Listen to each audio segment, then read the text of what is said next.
Assalamualaikum warahmatullahi wabarakatuh. Kita lanjut ke pertanyaan berikutnya tentang apa saja yang ditanyakan. Oke, kita cek dulu.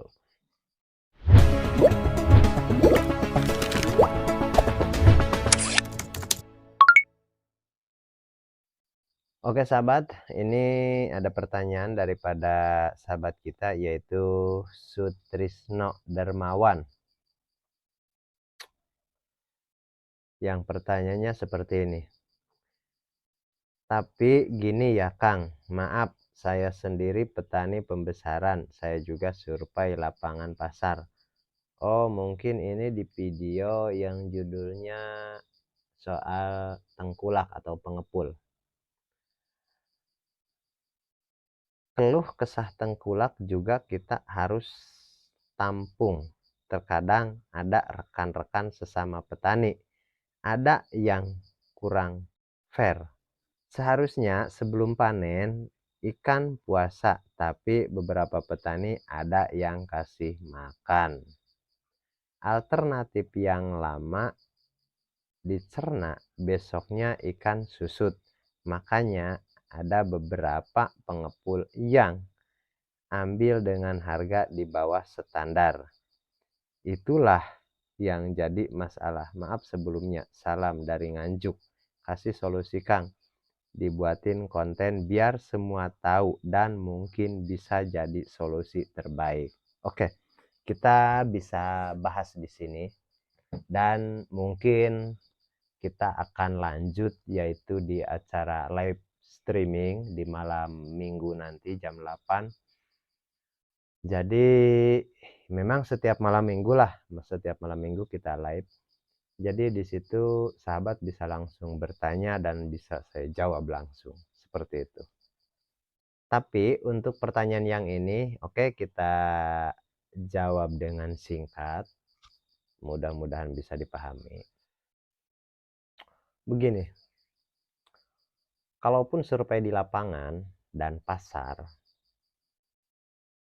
ada di berbagai instansi lah mungkin, atau pedagang pun ada, pejabat pun ada, petani pun ada, pengusaha pun ada. Yang namanya oknum itu di semua sistem, di segala aspek kehidupan lah saya pikir itu ada. Oknum itu ada. Mau pejabat, mau pengusaha, bahkan pekerja pun, tukang kuli pun ada oknumnya. Seperti itu. Jadi di sini kita harus bisa meluruskan. Yang pertama, si pengepul dengan alasan yang tadi disebut oleh Mas Trisno bahwa ada beberapa petani yang memberikan makan yang susah dicerna, dan itu saya paham. Karena saya pun pengepul, saya pun mengalami. Ditimbang ikan gak masalah. Sudah kasih peling 2 kilo per 1 kintal. Dan sampai ke rumah muntah. Dan muntahnya usus. Terus terang, saya katakan nih. Dan itu hati-hati untuk yang menggunakan pakan alternatif. Kalau saya nih, saya biasanya pelingnya agak dilebihkan sedikit. Jadi ya 3 kilo lah. Tapi kalau yang full pellet tetap saya ambil pelingnya itu 2 kilo per 1 kintal. Untuk yang full pellet. Untuk yang memakai alternatif kita boleh 3 kilo. Tapi nih itu pun nggak mesti. Kalaupun yang pakai alternatif dia itu udah paham aturannya dan kita komitmen. Komitmen mananya begini. Dikala diketahui ikan itu susutnya nggak normal, kita ada MOU dong, ada talek kalau bahasa saya. Kita tinggal ngomong aja, karena kan kita ini rekan bisnis, nggak boleh saling merugikan. Kita tinggal ngomong aja, Bapak, maaf kalau saya usul yang kemarin diangkat. Contoh nih, ikan 1 ton Setelah sampai rumah saya 2-3 hari saya jual, tapi jadinya cuman 9 kintal, 60 contoh, atau 9 kintal 50, hampir 40 kilo atau 30 kilo atau 50 kilo, berapapun hilangnya. Dan itu kita tinggal ngobrol. Andai kata beliau ngeles, ya tinggal kita negosiasi harga dong. Tapi sebenarnya begini, kebanyakan yang terjadi hal seperti itu, sebenarnya itu bukan mitra. Karena kalau mitra, terus terang, kalau mitra, contoh mitra-mitra saya itu nggak ada yang kehilangan atau susut yang berlebihan, nggak ada. Karena kalau mitra, kita berpikiran untuk jangka panjang. Lain lagi dengan apa namanya, yang kalau bahasa saya menjual selewatan sajalah. Misalkan kalau lagi ikan nggak ada kan kita kadang cari-cari nih, terus dia kesempatan pasang harga pun kadang-kadang ya nggak normal juga seperti itu.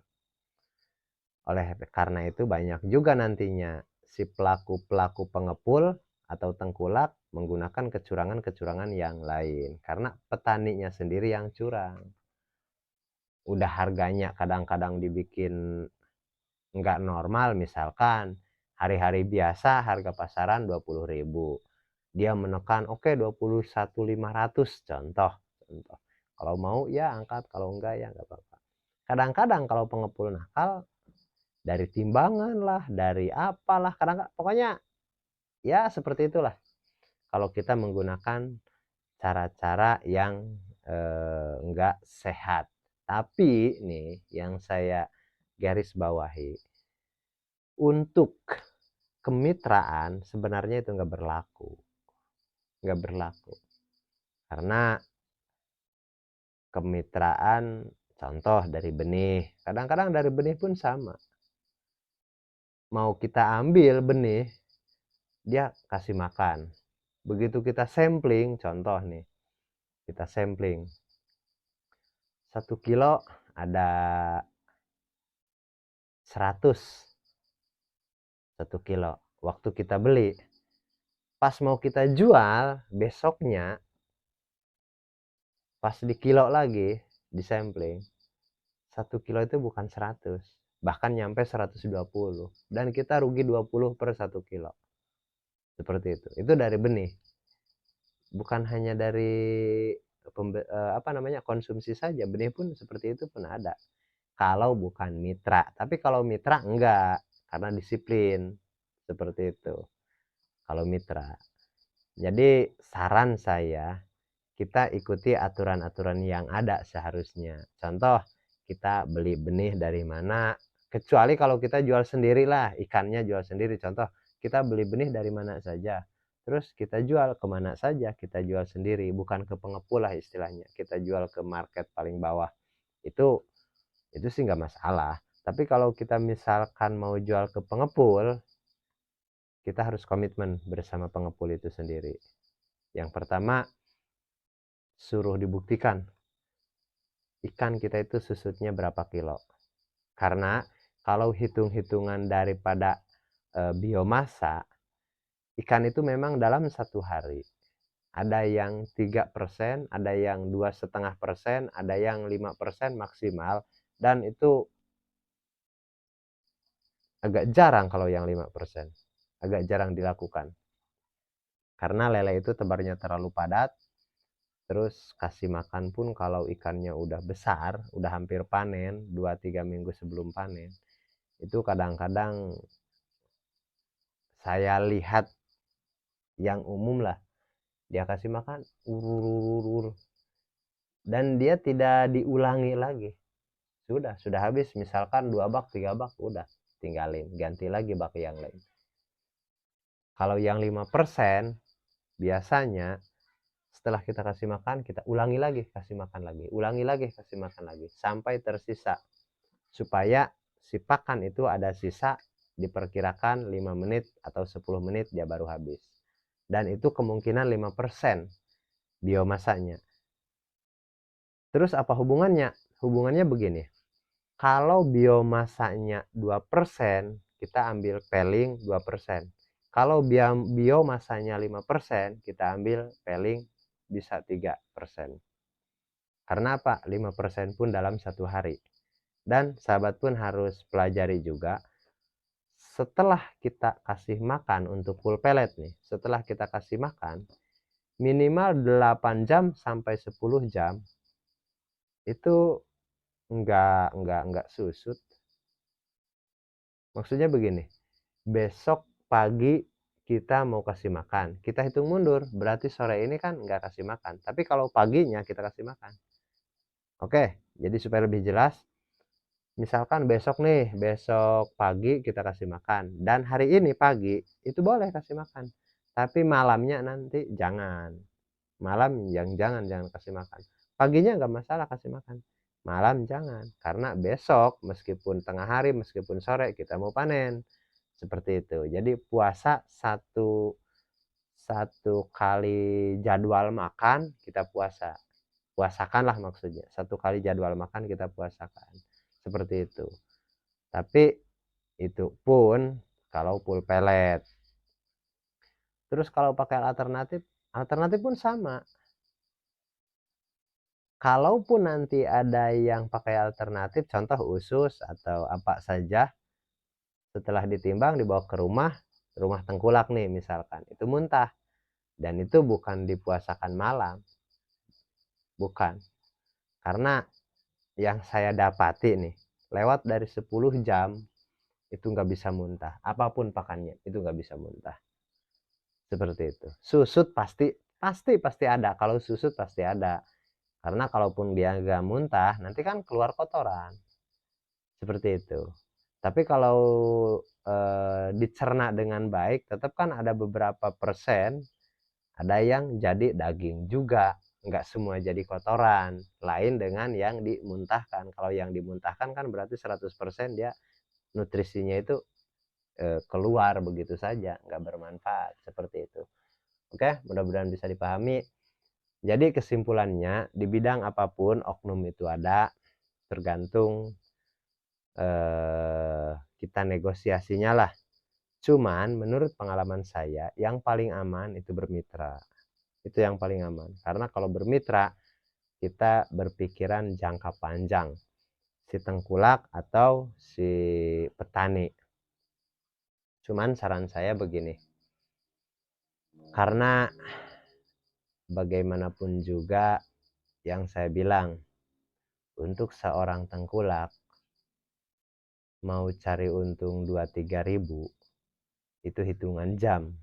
Kalau tengkulak itu pandai, hari ini sore ini timbang panen, malam kirim, itu hitungannya langsung kelihatan. 1 ton dapat keuntungan berapa, rata-rata 2.000, itu oke lah. Dan kita bisa simulasikan, andai kata 1 ton dapat untung 2.000 berarti 2 juta. Tapi untuk petani, untuk mendapat keuntungan 2 juta itu harus 60 hari, 2 bulan. Oke, itu 2 bulan baru dapat untung 2 juta untuk 1 ton. Dan itu pun harus diperhitungkan juga. Bukan tanpa resiko juga. Kalau misalkan ada yang ngomong, kan tengkulak resikonya besar, kematian lah, inilah, itulah. Emang petani nggak ada kematian? Petani nggak ada resiko. Resiko dalam bisnis ada. Dan jangan bisnis kalau nggak mau ada resiko. Kuli aja. Seperti itu. Kuli pun ada juga resikonya. Jadi kita jangan berdebat soal itulah. Nggak ada gunanya. Yang penting kita saling menyadari, saling saling menjaga amanah lah. Petani menjaga amanahnya, kita harus betul-betul memuaskan tengkulak, dan tengkulak pun menjaga amanahnya, kita memuaskan para petani supaya semuanya berjalan dengan lancar. Oke, mudah-mudahan bisa dipahami, dan kalaupun ada yang belum paham, ada yang belum merasa puas dengan jawaban ini, sahabat bisa mengikuti acara live streaming di setiap malam minggu. Dan malam minggu ini nanti bisa jadi yang ini bisa saya jadikan tema juga, yaitu soal tengkulak. Oke, saya pikir untuk yang ini kita cukup sampai di sini dan kita lanjut di pembahasan yang berikutnya. Assalamualaikum warahmatullahi wabarakatuh.